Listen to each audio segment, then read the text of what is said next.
털어서 먼지 안 나오는 사람이 없잖아요. 그렇잖아요. 뭐라도 잘못하고 산단 말이에요. 아니면은 인터넷 실명제를 하거나. 근데 도덕의 최소한도 안 지키면서 도덕적인 우위를 점한다고 스스로 포지셔닝을 하고 막 갈기는 게 맞나?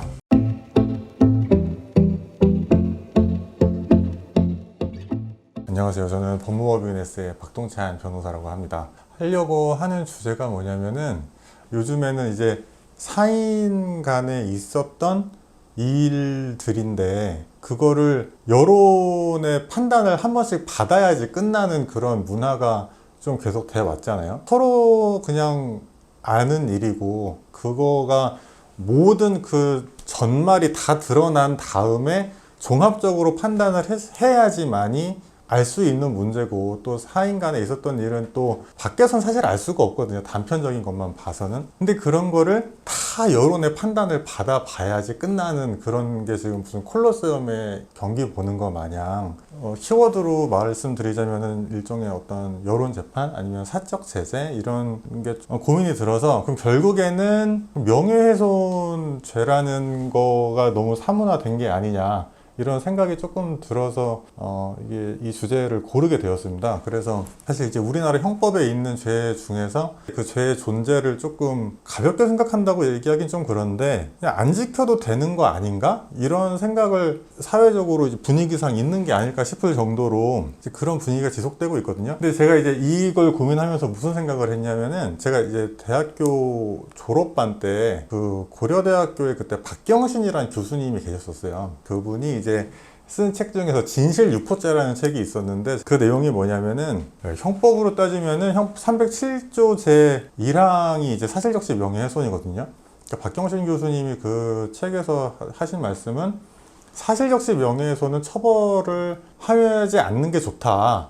왜냐하면은 그 사람의 잘못한 거를 사실대로 얘기했을 뿐인데 그 허명이 보호할 가치가 없다. 그래서 사실적시 명예훼손은 처벌하지 않는 게 더 타당하다라는 주장이에요. 결국 그 책의 내용을 요약하면은, 매번 모든 주제, 사적인 어떤 그런 이슈를 다 여론재판을 하는 흐름을 3년 동안 보면서 사실적시 명예훼손을 정말 없애야 될까에 대해서 이제 고민이 생기기 시작하는 거예요. 오히려 지금 사실적시 명예훼손의 처벌을 더 높여야 되지 않을까. 당시 시절에는 그런 맥락이 있었어요. 그러니까 당시에 무슨 뭐 미네르바 사건이라고 해가지고 이제 그 어떤 개인이 국가 권력에 대해서 이제 그 인터넷을 통해서 비판을 한 게 막 처벌받고 막 요런 맥락 속에서 그 어떤 국민이 공적 사안이나 공적 인물에 대해서 비판을 하는 거를 사실적시 명예훼손으로 처벌하는 게 맞냐, 이제 그런 맥락 속에서 나온 책이라고 저는 생각을 하거든요. 근데 요즘 같은 경우는 그런 맥락이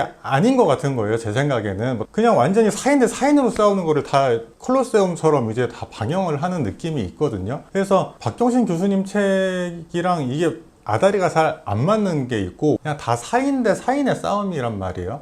근데 이게 뭐랑 엮여 있냐면, 법 전체의 어떤 그 처벌 수위가 너무 낮은 것도 이제 같이 엮여 있거든요. 그래서 그 처벌을 복수심이 들지 않을 정도로, 사적 제재에 대한 유인이 생기지 않을 정도로 처벌 수위를 높이면서 동시에 명예훼손에 대한 처벌도 높여야 될 것 같은 거예요. 왜냐하면 이렇게 반문을 하실 수 있어요. 그 사람이 잘못 산 건데 그거를 왜 보호해 줘야 되냐 라고 할 수가 있는데, 털어서 먼지 안 나오는 사람이 없잖아요. 그렇잖아요. 그럼 너도 한번 당해볼래?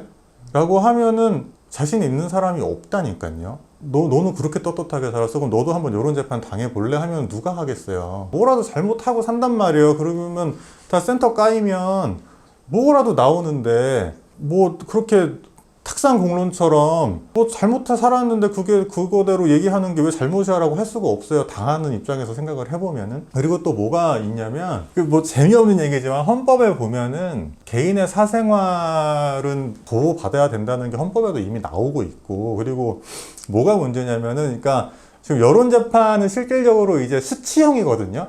수치형이라는 건 뭐냐면, 이제 옛날에는 그런 게 있었는데 목을 자르거나 뭐 때리거나 이런 게 아니라 노예들 이마에 뭐 이렇게 찍는 것처럼 그렇게 수치를 주는 형이 옛날에 실제로 있었대요. 근데 이제 그런 게 점점 없어지다가 우리나라 법책에도 수치형이 아직 남아 있어요. 그게 뭐냐면, 그 중대 범죄 같은 경우에 피의자, 그러니까 죄가 확정이 안 돼도 죄가 너무 중대하고 충분한 증거가 있고 그런 경우에는 정보 공개를 할 수 있게 돼 있긴 해요. 피의자인 경우에도 오로지 공공의 이익을 위하여 필요할 것이라는 요건도 있어요. 우리가 서로 사적인 생활에서 일어나는 일 모두가 다 공공의 이익을 위하여 필요하다고 볼 수 없잖아요. 그리고 요 피의자인 경우에는 이제 특정 중대 범죄인 경우에만 가능한 거고, 이제 이 외에는 성범죄 그 특별법 같은 데 보시면은 이건 이제 피의자가 아니라 죄가 확정된 경우에,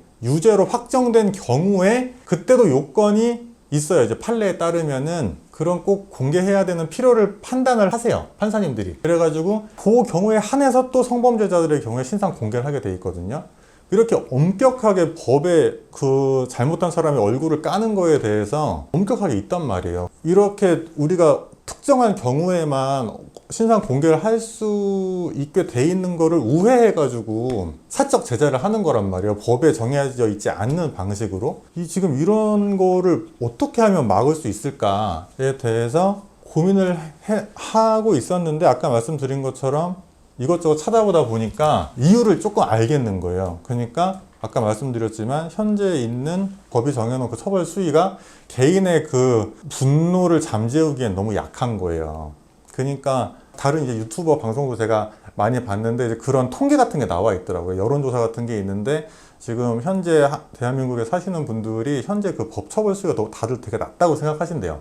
그래서 그거를 같이 높이던지, 같이 높이면서 명예훼손에 대한 처벌 수위를 같이 올리던지, 아니면은 전 이런 생각도 했어요. 그러니까 그냥 웃자고 하는 소리인데, 그 언론 기사 같은 거 보면 논란이란 단어가 너무 많이 이렇게 그 클릭수 유도하려고 뭐만 하면 논란이래. 그래서 논란이란 그 단어를 당분간 못 쓰게 해야 되지 않나, 너무 피곤하니까. 그런 생각이 들 정도로, 아니면은 인터넷 실명제를 하거나, 그러니까 지금 이제 뭐 서로 사생활 같은 걸로 이렇게 막 싸우잖아요. 아니면은 그냥 회사 안에서 일어난 일인데 먼저 까는 사람이 일단 선빵이니까 유리하잖아. 싸울 때도 먼저 때리면 일단 유리하잖아요. 그러니까 일단 선빵 치면은 그 사람이 뭔가 도덕적 우위에 있는 것 같고, 먼저 맞은 사람은 도덕적 우위에서 밀려나는 느낌이 있단 말이에요. 근데 그 사람이 또 다른 걸 공개하고 옆에서 또 그 사람 편드는 사람이 있으면 또 여론이 살짝 바뀌었다가 뭐 이게 계속 너무 촐랑맞게. 근데 요즘에는 조회수 때문에 수익은 왠지 될 것 같고, 사회 분위기상 명예훼손 가지고 크게 처벌하는 분위기도 아니고, 그리고 결정적으로 뭐냐면 우리나라는 그 사회 기저에 그런 게 흘러요. 내가 도덕적으로 좀 유리하면 막 해도 된다, 이런 게 흘러요. 내가 상대보다 도덕적으로 조금 유리한 스탠스를 취한다고 느끼면 도덕적으로 불리한 스탠스에 있는 사람한테 너무나 잔인하게 해도 된다는 생각을 가지고 있어요. 법은 도덕의 최소한이잖아요. 근데 그 사실적시 명예훼손도 현행법상 죄는 맞단 말이에요. 근데 도덕의 최소한도 안 지키면서 도덕적인 우위를 점한다고 스스로 포지셔닝을 하고 막 갈기는 게 맞나? 어떤 이슈가 된 근데 들어가서 이렇게 댓글 같은 걸 보잖아요. 별로 의미 있는 토론을 찾기가 천에 하나도 없어요. 댓글들이 천에 한 개도 없어요. 의미 있는 토론 안 해요. 다 서로 인신공격하기 바쁘고 재밌어 죽는 거지 대단히 의미 있는 걸 안 해요. 그래서 저는 인터넷 실명제를 한시적으로라도 해야 되지 않을까라는 생각도 들 정도고, 왜냐하면은 인터넷 실명제가 되면은 그 폭발력이 엄청 줄어들 거거든요, 분명히. 명예훼손을 당했을 때 근처에 있는 변호사 사무실을 찾아가시던지 해가지고 계속, 그래도 아무튼 범죄를 당한 건 맞으니까 가서 그래도 문제를 제기하시고 법적인 조치를 하시는 게 습관이 되면, 만약에 모두가 다 그런 식으로 행동을 한다면 그러면 또 좀 줄어들지 않을까. 그래서 제가 지금 여기서 법무법인 S에서 하는 일 중에서도 어떤 명예훼손 관련된 사건, 그리고 그 성질이 사적 제재의 성질을 띠는 사건들도 제가 하면서 느낀 바도 있고 해서, 또 관련돼서 제가 드릴 말씀이 있으면은 또 준비해서 말씀드리도록 하겠습니다.